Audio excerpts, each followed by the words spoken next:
ইয়াই আজকে কিন্তু তোমার জন্যে একদম মোটা তাজা একটা হাঁস আনছি। মজা করে হাঁসের পাওটা কুড়কুড় করে খাবে তোমার জন্য। শুধু অনেক দিন পর আইসেন বিয়াই, তোমাদের ছাড়া কি আর খাওয়া যায়? এইটা হইল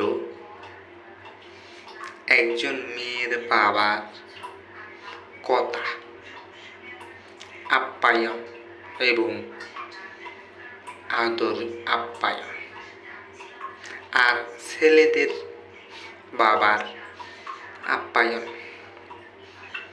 করে কুদ্দুসা শ্বশুর বেলে আইছে, বাজারে যা, যাই কি পাইছি দেখ, ভালো মন্দ নিয়ে আয়। বহুত দিন পরে আইছে, না খাওয়ালে হবে? যা যা যা যা, চালু করে যা। ওই কথা। এখন কি করছে, ছেলে যায় বাজার থেকে মাছ, এক সপ্তাহ গন্ধওয়ালা মাছ নিয়ে এসে বাবার স্যাকাটা স্যাকাটা কথা, বেশি নিলে আবার গালাগালি যদি করে। এইরকম কা ভাই, তোমরা এইরকম কেন? হ্যাঁ, তোমাদের যে আপ্যায়ন করে, ভালো মন্দ খাওয়ায়, এগুলো কি ভুলে গেছেন? হ্যাঁ, হাই রে শালা দুনিয়া, তোর কেটা মার।